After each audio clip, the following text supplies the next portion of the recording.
Hallelujah. प्रभु की स्तुति हो, प्रभु की महिमा हो। आइए दोस्तों, फिर से एक बार हम एक सुंदर वचन पर चलते हैं जो बहुत ही सुंदर है, और एक पिता और पुत्र की प्रेम की ये कहानी है जो उत्पत्ति से पहले परमेश्वर ने जगत से अपने पुत्र यीशु मसीह से प्रेम किया, अपना बेटा को दे दिया। हालेलुया। प्रभु की स्तुति हो, प्रभु की महिमा हो। यूहन्ना 3:16 में लिखा है कि परमेश्वर ने जगत से ऐसा प्रेम किया कि अपना इकलौता बेटा दे दिया। जो कोई भी उस बेटे पर विश्वास करेगा वो कभी नाश ना होगा, वो अनंत जीवन पाएगा। हालेलुया। प्रभु की स्तुति हो, प्रभु की महिमा हो। आइए मित्रों, हम सुंदर सी कहानी पर जाते हैं। आप लोग सोच रहे होंगे कहानी? हाँ, एक छोटी सी कहानी जो पवित्र आत्मा के द्वारा, पवित्र आत्मा से रिलेटेड है, परमेश्वर से रिलेटेड है, उसके पुत्र से रिलेटेड है। हालेलुया। तो दोस्तों, एक बार क्या हुआ, एक बहुत धनी व्यक्ति एक गांव में रहता था। वो बहुत बूढ़ा व्यक्ति एक गांव में रहता था, और उसके इतने धन थे, बहुत सारे धन, बहुत सारे। और उसका एक ही बेटा था, और अपने बेटे से वो बहुत प्रेम करता था, और उसका बेटा भी अपने पिता का आज्ञा का पालन करता था, और दोनों एक दूसरे से बहुत प्यार करते थे।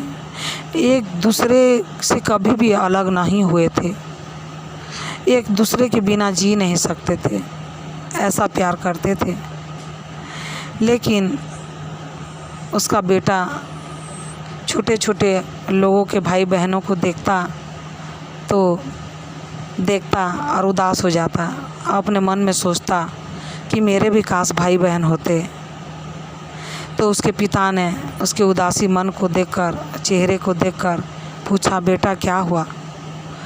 तो बेटा कहता है, पिताजी मेरे भी छोटे छोटे भाई बहन होते तो मैं भी उनके साथ खेलता, मैं भी उनको प्यार करता, मैं उनसे बातें करता, वो मुझसे बातें करते, मेरे कोई भाई बहन नहीं। पिता ने कहा, चलो ठीक है, इतना सारा धन दौलत है और संभालने वाला एक ही लड़का है, और हमारे यहाँ कोई बच्चा भी नहीं है, तो कोई 2 बच्चों को हम अनाथ आश्रम से एडॉप्ट कर लेते हैं, और बेटा का भी, उसकी भी खुशियाँ हो जाएगी कि भाई बहन उसे मिल जाएगा, वो बातें करेगा और खेलेगा साथ में, और धन दौलत को संभालने के लिए 2 बच्चे और हो जाएंगे। इतना सारा धन दौलत घर में है, उसको संभालने वाला कोई नहीं। ऐसा सोचकर उसके पिताजी ने अपने बेटे से कहा, चलो हम तुम्हारे भाई बहनों से मिलाते हैं। और दोनों बाप बेटे एक गाड़ी में निकल पड़ते हैं अनाथ आश्रम की ओर। अनाथ आश्रम में वहाँ एक लड़का और एक लड़की 2 बच्चों को एडॉप्ट कर लेते हैं और अपने घर को ले आते हैं। लड़का देखकर इतना खुश हो जाता है कि मेरे छोटे छोटे 2 भाई बहन मेरे घर में आ गए हैं, और इतना खुश हो जाता है, अपने पिताजी को कितना धन्यवाद करता है। और जब दोनों बच्चे सुबह उठते हैं, उनको ब्रश करवाना, उनको नहलाना, कपड़ा पहनाना, वो बड़ा भाई खुशी खुशी से काम करता था। उसे अच्छा लगता था अपने भाई बहनों की सेवा करना, स्कूल को भेजना। जब दोनों बच्चे धीरे धीरे बड़े हुए, स्कूल में भेजता गया, दोनों बाप बेटे बहुत खुश थे कि हमारे बच्चे स्कूल में पढ़ रहे हैं। जैसे जैसे बच्चे बड़े हुए, बुरी संगति, लोगों के साथ बुरी खान पान, शराब पीना, जुआ खेलना, गेम खेलना, टीवी देखना, और पार्टी मनाना, और पिकनिक जाना, पैसा बर्बाद करना, बात ना मानना, ये सब करने लगे दोनों बच्चे।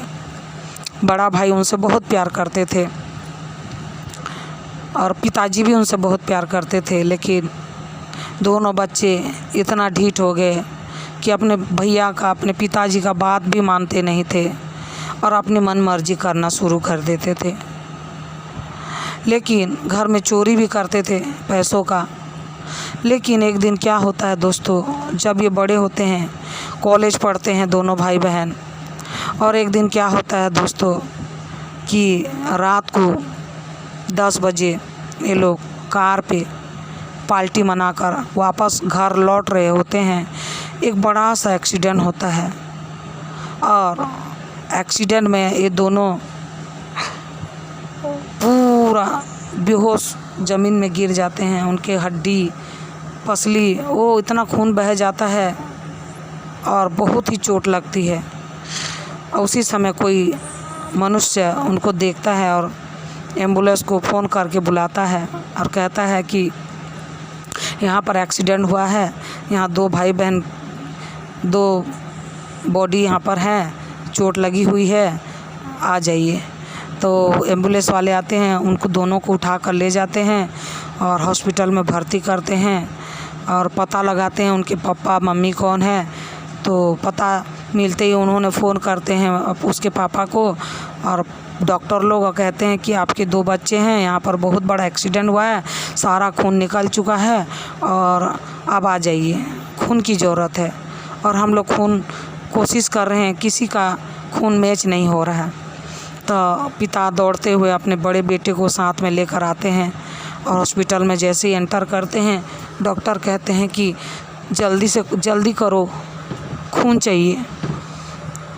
तो जब खून देखते हैं, बूढ़ा व्यक्ति का खून हम कैसे ले सकते हैं, ये बड़ा लड़का का खून हम लेंगे और मैच करते हैं, खून मैच हो जाता है और बड़े लड़के का खून निकालते हैं और दोनों बच्चों में डालते हैं, दोनों भाई बहनों में। तो दोस्तों आपको पता है एक मनुष्य में 5 लीटर खून होता है, लेकिन दोनों को जब खून देते हैं और किसी का मैच नहीं खाता, उनके जीवन को बचाने के लिए यही एक रास्ता है।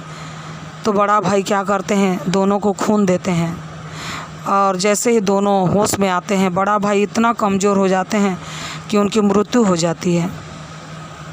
और ये बात पिताजी को पता नहीं है।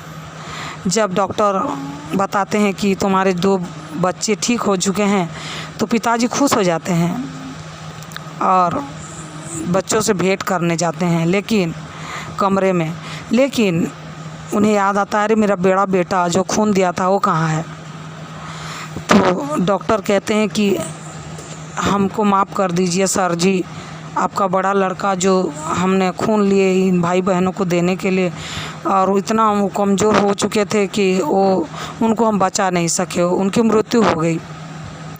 इतने में सुनते ही बुजुर्ग पिता का हृदय छलनी छलनी हो जाता है, मित्रों टूट जाता है। जो मेरा आज्ञाकारी बेटा था वो मृत्यु को चला गया। वो रोने लगते हैं और व्याकुल हो उठते हैं। उसी समय दोनों बच्चे कहते हैं पिताजी हमने आज्ञा नहीं माना था आपका, दोनों भाई बाप पिता का भाई का हमने अपमान किया था, हम आप लोगों की बातें नहीं मानते थे, हमने गलत काम किया, हम आज एक्सीडेंट होकर ऐसी हालत में आ गए, फिर भी बड़े भाई ने हमें बचाते बचाते अपने जीवन को दे दिया।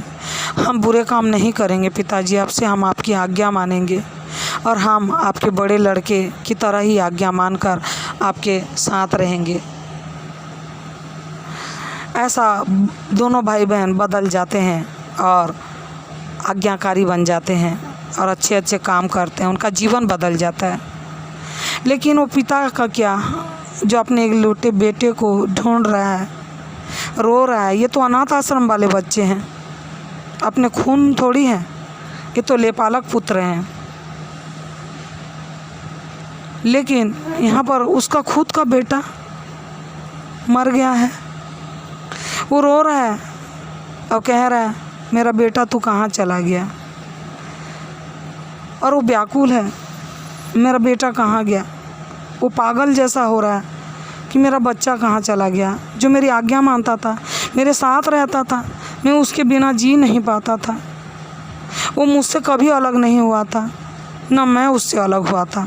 आज मुझसे कैसे दूर चला गया, मुझसे अलग कैसे हो गया मेरा बेटा।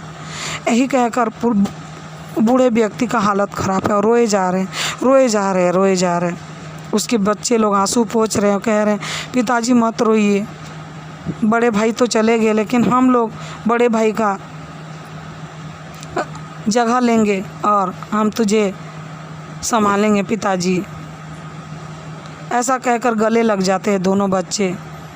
फिर भी मैं पूछती हूँ दोस्तों, क्या वो बाप अपने बड़े बेटे को भूल सकता है? नहीं भूल सकता, वो रो रहा है। लेकिन यहाँ तो एक मनुष्य की कहानी है, लेकिन यहाँ पर देखिए दोस्तों, ये सचमुच की घटना जो पवित्र आत्मा यहोवा परमेश्वर अपने एकलौते बेटे को, यीशु मसीह को हमारे लिए लहू बहाकर सूली पर कुर्बान होने के लिए दे दिया, लेपालक पुत्रों के लिए, जो अनाथ आश्रम से लाए हुए बच्चों के लिए। वो अनाथ आश्रम से लाए हुए बच्चे कौन हैं? हम ही तो हैं, जो हाँ आज्ञा नहीं माने प्रभु का। हमने गलत काम किया, फिर भी परमेश्वर ने उसका प्रेम देखिए, बड़े भाई का प्रेम देखिए, अपने छोटे भाई बहनों के प्रति अपने लहू को दे दिया और अपने प्राण को दे दिया। लेकिन यहाँ पर यीशु मसीह को परमेश्वर ने तीसरे दिन जिलाया। हालेलुया। वो यीशु मसीह जीवित है, आज भी जिंदा है, अद्भुत काम कर रहे हैं। हालेलुया। पिता फिर भी यादें में खोए रहते हैं। पवित्र आत्मा जब यीशु मसीह के लहू को, यीशु मसीह के क्रूस को याद करते हैं, जब हम पवित्र आत्मा से भरते हैं तो इतना रोते हैं, इतना रोते हैं। उस क्षण को, उस पल को पवित्र आत्मा यहोवा परमेश्वर कभी नहीं भूल पा रहे हैं।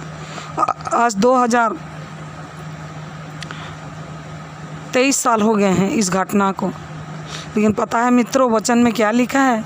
उत्पत्ति से पहले, मनुष्य जाति के उत्पन्न होने से पहले पिता ने पुत्र को हमारे लिए दे दिया। जगत का पाप उठा रहा है वो मेमना जो यीशु मसीह है, हमारे लिए अपने लहू को बहाया, जीवन को दिया, बलि होकर हमें बचा लिया। छोटे छोटे भाई बहनों को जो अनाथ आश्रम से लाए हुए बच्चे थे, अगर आज यीशु मसीह जीवित ना होते तो यहोवा परमेश्वर दुनिया का खात्मा कर देते, दुनिया रहता ही नहीं। किस लिए रहता दुनिया? क्यों? किस कारण? वचन के द्वारा तो दुनिया टिका है, वचन के द्वारा दुनिया चल रहा है, वचनों के द्वारा परमेश्वर ने सृष्टि को बनाया। तो वचन ही नहीं रहा, यीशु मसीह ही नहीं रहते, तीसरे दिन जी नहीं उठते, तो यहोवा परमेश्वर इस दुनिया को ख़त्म कर दिए रहते उसी दिन, उसी घड़ी। लेकिन यीशु मसीह जो वचन है, वचन मरता नहीं दोस्तों, वो मृत्यु में से तीसरे दिन जी उठा है। हालेलुया। हमारा बड़ा भाई यीशु मसीह जी उठा है। फिर भी पवित्र आत्मा उस दुख को, उस घड़ी को भूल नहीं पा रहे हैं और रोते हैं। और उस लहू को, उस क्रूस की बलिदान को, जब लहू देते समय यीशु मसीह के हाथों में जो खील ठोके जा रहे थे, क्या पवित्र आत्मा वहाँ पर खड़े होकर नहीं देख रहे थे ये सब घटनाओं को? क्या उसको भूल सकते हैं पवित्र आत्मा? अपने बेटे के चीख को, चिल्लाहट को? दोस्तों, जब यीशु मसीह के हाथों में खील ठोका जा रहा था दोस्तों, ये आप जानकर हैरान हो जाओगे, परमेश्वर ने स्वयं बताया, क्योंकि परमेश्वर बढ़ई घर का लड़का था। हमारी छोटी बच्ची को प्रभु ने बताया सपनों के द्वारा कि जब उसके हाथों में खील ठोके गए, 10 बार हथौड़ा मारा गया, तभी वो खील अंदर घुसा, वो मोटा सा लकड़ी में 10 बार। क्या पता नहीं है दोस्तों, मनुष्य बड़े ही घर में पैदा हुआ है, बड़े ही काम सीखता है। टेबल बनाना, कुर्सी बनाना, खील ठोकना, उसको अच्छी तरह से पता है कि कितना बार खील ठोकते हैं तो टेबल के अंदर घुसता है, तो टेबल बनता है। बड़े ही लोगों को पता है अच्छी तरह से। मित्रों, यीशु मसीह भी बढ़ई के घर में रहते थे, उसके पिताजी बढ़ई थे। यीशु मसीह भी बढ़ई का काम सीखे थे। उन्हें अच्छी तरह से पता था कि कुर्सी टेबल बनाने से कितना बार खील ठोका जाता है तो कुर्सी टेबल खड़ा होता है। तो हाथों में खील ठोका गया, हाथों से पार होकर लकड़ी में जा गया। लकड़ी में जाने से कितना हथौड़ा मारे होंगे तो लकड़ी में अंदर घुसा होगा खील। और उतना बार मारते मारते यीशु मसीह का हालत क्या हुआ होगा, आप सोचिए दोस्तों। वो भी एक मनुष्य था, 100% परमेश्वर था, 100% मनुष्य था। कितना दर्द लगा रहा होगा उसको मित्रों। हम जब काम करते समय कुछ छोटी सी लकड़ी का टुकड़ा हाथ में छोटा सा अगर छिलका टच हो जाता है तो हमको दर्द होने लगता है। हम चीख उठते हैं, उसको निकालते हैं, सुई से उसको निकाल देते हैं, इसको निकालो जल्दी से, नहीं तो दर्द हो रहा है। लेकिन यीशु मसीह उसको निकालो जल्दी से नहीं बोल रहे थे। क्यों? उनको हमें बचाना था। वो कील ठोका हाथ में, घंटों क्रूस पर व्याकुल हो रहे हैं, प्यास लग रही है उन्हें, टंगे हुए हैं क्रूस पे, लकड़ी पे। क्यों?